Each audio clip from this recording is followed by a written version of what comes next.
Welcome once again to the ALG Weekly. It's been a while since we last saw you, but we are back with another show. And as we do every Monday at this time, we come to you with great community members, community leaders, and we bring them to you so that we can they can share with us what it is that they do for the community, the resources that they have to offer. And every Monday, we bring you a great show, a great guest, and this morning is no difference. We are coming back with a great guest today. We have Miss Laurie Collier. Good morning. Good morning. Good morning, Amadou. Good morning. Well, thank you for having us. Thank you for joining us, and thank you everyone for joining us in this morning. Laurie, who we have today, most of you have probably already met Laurie through our programs and events and everything, but this is her first time, surprisingly, here at the show. I was surprised that she hasn't imposed herself earlier enough, but thank you for coming. You're welcome, and thank you for having me. Yes, I am excited about this conversation. So, before, probably everybody around there knows you because for the past year, everybody's been seeing Laurie, and everybody knows Laurie. Even if you don't know her name, you've seen her, trust me. So, before we get into what we're here to talk about today, which is ALG and the COVID-19 and everything. Let's talk a little bit about Laurie. For the people who may have seen you at our events or have met you once but haven't really gotten the opportunity to get your full story. Tell us a little bit about Laurie. Who's Laurie? Sure, and thank you. So I am Laurie Collier, and I am a wife to an amazing husband. I am a proud mom to 4 kids and a proud grandmother, Nana, to 6 grandkids. And I'm also a mama bear, a proud mama to all of my kids here, you to be one of them, Amadou. So about me. So I am a native of Colorado. My background is IT, and I was at a company for about 21 years working in IT. And when I finished IT, or when I finished the company, I was running their wellness department. So with that, I was putting on a lot of events and soon became a professional event planner. Professional. Yes. That professional is important. Professional event planner, absolutely. And so putting on, going from IT to running the wellness program, and then becoming a professional event planner, to running your own business, Laurie Collier Events, and to ALG. First of all, before we talk about you joining ALG, let's talk about how did you learn about the African Leadership Group? When did you hear about ALG? How I heard about African Leadership Group. It was about 2018, I believe. Again, I was running events, and a good friend of mine, Rosalind B. Harris, and she is the publisher for the Denver Urban Spectrum. She was telling me about the African Leadership Group that needed an event planner to run this amazing Africa Impact. So Africa Impact is ALG's biggest fundraiser, and every year during the month of August, the Africa Impact celebrates the African immigrants loud and proud, the impact that the immigrants have in the state, the impact in the state of Colorado. So I was asked to come in and help with one day, and the one day was the gala. And so when I said yes, that I would help with the gala, I ended up helping with 4 days of the event. So during Africa Impact, we have the cultural event, then we have an educational forum, then we have a business forum, and the gala. So I was brought in to help execute that event, and again, it was this event, and it was held at the Gaylord 2 years ago, and after that, I stayed. But I stayed because so I did meet with Papa, and I came on to do the event, And as I sat in his office, Papa shared with me his story. And so his story actually hooked me to staying, and here I am. So let's talk about staying, right? And I think that's the story that got all of us to stay. Right. But from coming in to, execute a gala to ending up to have to do the whole event, which was a whole week, and then deciding to stay. You're coming from a big organization, right? And then running your own business to now joining an organization, a non-profit that you probably haven't heard of till a year before you fully joined. How was that transition? So the transition was actually really good because I'm a visionary. So being a visionary, and I learned about Papa's vision and what he wanted to do. My goal was to work with the team and to make his dream a reality.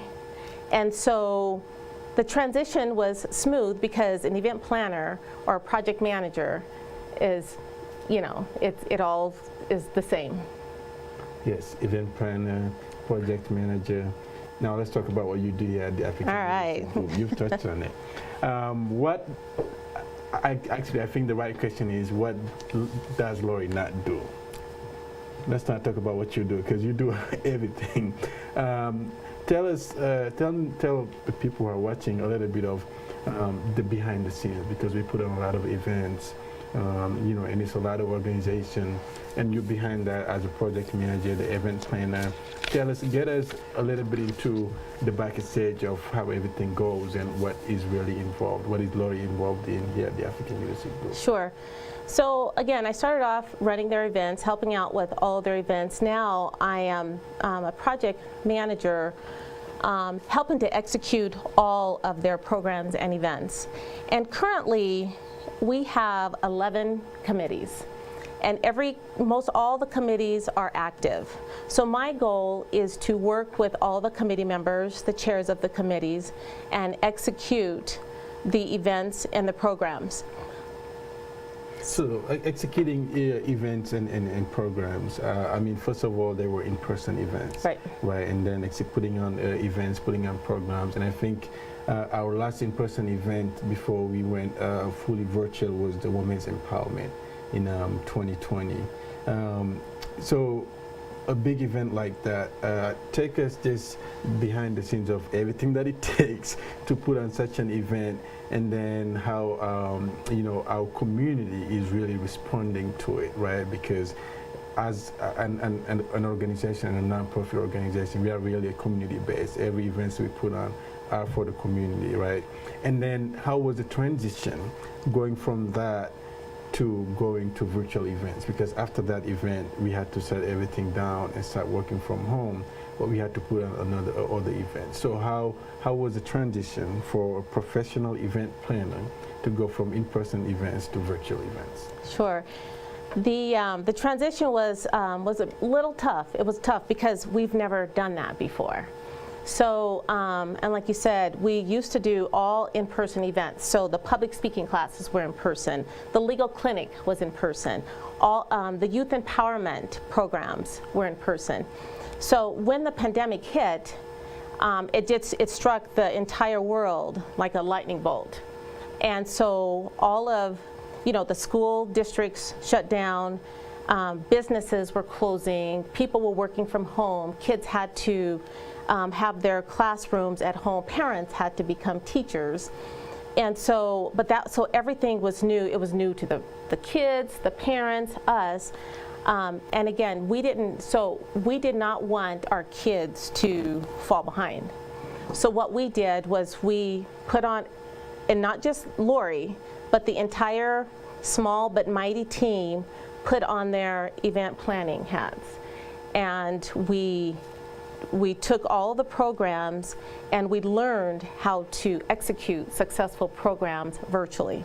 So our first program, I think, was the Business Summit that we did virtually. And like you said, our last in-person was the Women Empowerment, or the International Women's Day. So every event, so we had our first business event virtual.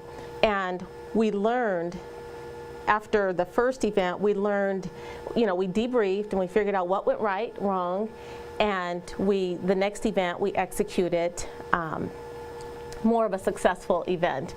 And every event, like I said, we learned from it and we've mastered. Yeah. We've mastered. We've certainly mastered it. And if you've been to any of our virtual events, you can see the difference. And even just from the beginning to when we started the business summit, the home ownership, the education that we did with the APS. So you can, if you've been through those, you can see really the improvement and learning from every event and making the next one better. But even beyond the virtual events, there's a lot that we've had to change with the COVID. One of it being, we've been back in the office for almost a year now. We got back in at the end of the May, June, because the community needed us. Can you talk a little bit about, as a project manager, the programs that we've had to put together, the adjustment that we have to do to make sure that we're meeting the needs of our community? Right. So again, like you said, the community needed us, and we meet the community at their needs. The first program that and again, why we had to come back in person, was we launched a pandemic pod. So, and it was for our youth, because again, we did not want our youth to fall behind. So we learned about the pandemic pods and what it took to run a pandemic pod. And what that is we have a space. It's a space for our youth, the kids that are going to school, a space for them to come. We partnered with organizations, and again, let me back up. We could not do any of this without our amazing volunteers, our amazing partners. So we partnered, and we partnered with organizations to put on this pandemic pod, where we worked with companies or organizations to deliver meals. So we had to put on our hats and be our principal. We had to be teachers. Mama Bear. And so we had the kids come, and we did the social distance. We wore our masks, the social distance, and we put up a space together for all the kids. We partnered with companies where they delivered laptops, computers. Then, with the pandemic and with everything going online, we needed to have Wi-Fi. So we connected with Comcast to get Wi-Fi. So we made sure that we met the community at their needs. So we launched a pandemic pod. We launched the tutoring program. We launched a program. It was a gift card program, and with the gift card program, where our families, where they needed food to pay their bills, so we partnered with organizations to launch that program. And we also, again, partnered with an organization to deliver food to the community. So the pandemic hit, and it didn't stop us. ALG had the resources to go out and do the things that we've never done before. But now that we've mastered that, and we're also working with our health and wellness department, and with our health and wellness, we launched a flu shot clinic, the vaccine testing, and recently, April 17th, we had our first COVID vaccine clinic. Yep. And with the clinic, we had 350 community members who attended, and that was the first dose, and our next dose is May 15th. May 15th, yes. And you can see how we really adjusted everything that we do here, and that goes from becoming teachers, or Uzi becoming the principal, delivering food 3-4 times a week, Right. Becoming almost Uber Eats drivers, right? Coming and getting the food and delivering and doing the gift cards. So it really, I think the pandemic really showed, how engraved within the community we are, because people are coming to us. And even before that, I remember in the first days when we were actually sending daily newsletters, Right. and going out there and looking for people who were hiring, because a lot of people were Right. losing their jobs, Right. and doing that. That was a lot of headache for the both of us. But we also have a health and wellness clinic. So not only did we respond to the needs of the community, as far as the social needs are, the education needs, and all of that, but we were also doing the work within our community, right? So maybe some people who could not reach our community, we were doing that work within the community. But we also know that in our communities, immigrant community and minority communities, there's always a distrust when it comes to let's just say programs at the bigger level. When it comes to, for example, education, we have to communicate with our community members in a certain way. To even health, we have to communicate with Right. our community members in a certain way. They don't necessarily trust everybody. And so how important was it for us to be able to offer, for example, the COVID testing? Because a lot of people in the community still did not trust the healthcare system, Right. And for us to offer the flu shot and recently the COVID, and even having those conversations with community members who did not want to get vaccinated. How important was it for an organization like us, who works close with the community, to be able to offer programs like that? So I think the importance of educating. So we did have a forum where we educated, and that's what we do, is we educate the community, and we build that trust. So we launched a forum. So it was an educational forum on the COVID vaccine and how important it is to get vaccinated. And we did that a week or two prior to the COVID testing, the clinic. So at the COVID forum, we had the Denver Mayor, Michael B. Hancock, there. We partnered with Colorado Department of Public Health and Environment, Dr. Susanna Dieng. And then we also partnered with Stride Community, and we had representatives, Dr. Stephanie Santu and Heather Kelly, who helped with, and they were also on at our forum, and Dr. Terry Richardson. And Dr. Terry Richardson, she is a doctor at Kaiser, but she's representing the Colorado Black Health Collaborative. So prior to the clinic, we educated the community on the importance of getting vaccinated.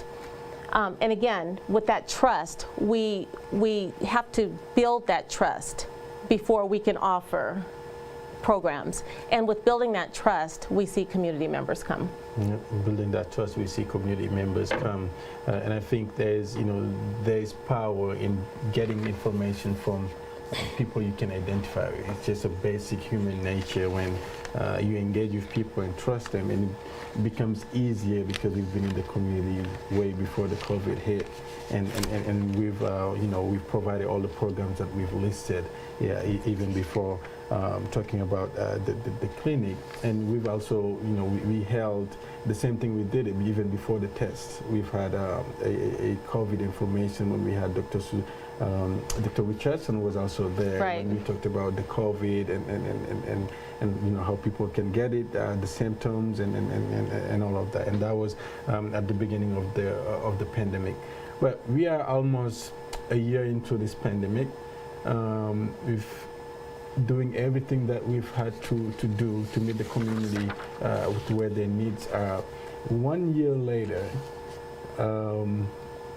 we've done a lot as an organization. Looking back into it, I'm just asking you this: what was the hardest thing about COVID and all the adjustment that we've had to do, and what was the best thing about it? So the hardest thing was, we're a community where we like, people. So we could not interact with people. We could not, we're a huggy. We love to hug and we love to be together. So the hardest thing was to put all of the programs online and not see the people in person. The good thing about it is we've launched more programs online. So we have the education, the youth empowerment. That's every Friday, and that continues to run. We have our legal clinic, and now people are able to join us. So the good thing is people are able to join us not just here in Colorado, but nationwide and even in different countries. The health and wellness. We launched the forums. So the educational forums is to educate on the vaccines, on the flu clinic, on, so every event we've launched more of from all of our initiatives.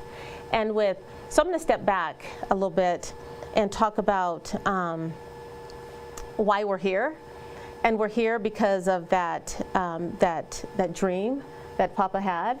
And so when Papa came into the U.S., 1998, when he came to the U.S., he wasn't speaking English, and so he started working at Tattered Cover to teach himself how to read and write. And then he went to the bank for 18 years. Well, at the bank, he learned that there was so much opportunity, for African immigrants, but people didn't know about it. And so legal, immigration, government assistance, the things that he was learning there, he was educating the immigrants. He had lines of people that were visiting him at the bank on getting help. And his goal was, I want to make sure that the immigrants, they migrate into U.S. and they have that American dream. So the things that he did at the bank, he's doing the same thing now. So fast forward, when he looked around, there was no other organization that was doing the things that he was actually helping with. And so what he did was he worked with and partnered with different resources to help with implementing these programs. So fast forward, he's doing the same thing. So he turned that vision into reality. So it's not just Lori, but the entire team. What we're doing is we're helping to elevate and continue to help these the immigrants in the community. And again, we couldn't do it by ourselves. So we are amazed with the support that we're getting from the different organizations and the partnerships. And I do want to give a shout out to the Denver Botanic Gardens, because that's like our second home. And with the Denver Botanic Gardens, we're having our legal or our Leadership Africa classes. When they're in person, they will be there. The Africa Impact 2021, it will be at the Denver Botanic Gardens, and we'll talk about the gala shortly. But we have an amazing Africa Impact fundraising celebration that happens in August, and we're all excited about that. Yes, indeed, we are all excited about that. And as you've said about the story of Papa and really what the African Leadership Group does, I mean, our mission is to help facilitate the professional integration of African immigrants, right? And we do that in various ways. As when things like the COVID hits, all we think about is survival, and then we switch. We start delivering meals, and then education comes. We start offering programs, and it's the legal clinic, and we provide lawyers and attorneys, and then we have to move to social. So and then we go into home ownership, right? Because in order to integrate, we have to have a buy-in within our communities. Right. And what better way to do that than to have at least something in that community, own something, and be able to feel like you're a member of that community. And that's really what we do here. As you said, we can't do this work alone. First of all, we have to do it with the community, because we believe that we cannot just do something for the community without the community. And the community has been there with us all alongside. If you come to any of our events, all our community members are there. They're the first ones there, they're the last ones there, and they're always there because they know that what we're offering for the community. And then we have to do it with our partners, our funders. And if there's, if you're out there, business owner, just somebody who wants to help, you don't even have to be a business owner. You were thinking earlier of volunteers. You may just want to volunteer, right? This is work that we cannot do alone. We have to do it with the community. And for those of you out there who may be better off and don't need some of the programs that we offer, you can come back, because there are people who need it. And if you don't need it, it's something that you can help offer to those that are in need. So we've talked about COVID and everything. It's been a year, just to say the least. What is next? What should we be excited for? Everybody that's looking at us, that's watching this show right now, what does ALG has in store for everybody for the rest of 2021? Well, I also have to, we also want to talk about the scholarship program. Yes. So again, partners. We partnered with Pacific Western Bank, and they gave us a grant for the scholarship, and we want to continue with the scholarship every year. And so if you're an organization out there who wants to help our youth go off to college, because they are our future leaders, give us a call. But again, we could not do this amazing work without the support of all of our partners, our donors, our volunteers. So to answer your question, yes, on 2021, so what we can look forward to. So August is, again, Africa Impact 2021, which is a big fundraiser. And we want to invite everyone to come on and help celebrate the entire month of August. We're going to share with you a sneak preview of what we have currently, so on the schedule. So August 7th, we're going to have a community cultural celebration and concert. And we are going to feature Carlou D, all the way from Senegal. And he was here last year at our Africa Impact. And again, our partner, our second home, the Denver Botanic Gardens, we will be at the Denver Botanic Gardens for the gala. But for the concert, we're going to be at the Levitt Pavilion in Denver. August 9th, we're going to have an educational forum. August 11th, we will have the business summit. August 13th is the gala, our main event. And we are going to conclude on Saturday, August 27th. And that's going to be an event featured Carlou D at the Arvada Center. So for more information, visit our website, and as probably in the next couple weeks, we'll have more information on how to register because we're going to have just more information on the different days of the events. Yeah, definitely there's a lot more information to come. And if you've been to one of our Africa Impact events, we do it big. Africa Impact is the first celebration that we have here. And if you have not heard, for the past 2 years, we have actually had the governor proclaim August as African Immigrant Month. So it's only right that we do celebrate the impact that African immigrants have within the state of Colorado, but just come as a community and celebrate the impact that we have in our communities, and just, not just African immigrants from all around the world, and just people who live around us, our community members, who come and celebrate, because it's been a year that we've had, and right, we have to be able to come together again and to be able to celebrate. Just surviving this year is worth of celebration. Correct. And the theme of this. The theme is standing taller and prouder together. Yes. So with the COVID clinic, the second dose is May 15th. So if you were one of the ones who came out on April 17th to be vaccinated, and you have not signed up for the second dose, please visit the website, and visit our website, or send us an email to info@usalg.org. That's info@usalg.org if you need the link. But we are encouraging everybody to please come out and get the second dose, and both doses are it's very crucial to get both doses. Yes. So please, please, please, please, if you've registered and you were here, if we had about 350 people who registered and got their first dose. Right now, I think around the nation there was reports today saying that over 3 million people are missing their second doses. That second dose is really important for you to be able to get that full immunity. Right. And if you were here to get your first one, please go ahead and register.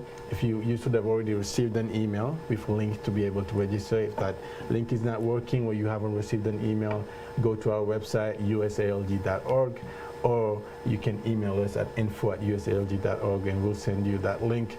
Or if for some reason you are not even able to register, call us. We'll take your information down and make sure that you are registered, because again, as we've been saying throughout this whole show, we have to work, meet our community to where their needs are. So thank you so much for joining us. We are coming to the end of this show. Anything that we've missed on that you wanted to touch on? No, long as we go out and get vaccinated so that we can get back to a normalcy. Yes. So thank you, Amadou, for having me, and let's take care of ourselves and each other. Yes, thank you so much for coming in, and thank you everyone out there for joining us on this morning for another show, another episode of your show, the ALG Weekly. Please, please, please make sure if you've already had your first shot that you come get vaccinated. If you have not had your first shot, please, please make sure that you do get vaccinated. It is very important for our community to get vaccinated. And we talked about African Impact, but for us, in order for us to be able to celebrate that in person and to be able to gather again as a community, we have to make sure that we are getting vaccinated to protect ourselves, but also protect our community members and our elders. So with that being said, thank you so much for joining us. This will be all for today's show. If you were here on Saturday, April 17th, we hope to see you on Saturday, May 15th. And thank you so much. Have a great day. We'll see you next Monday.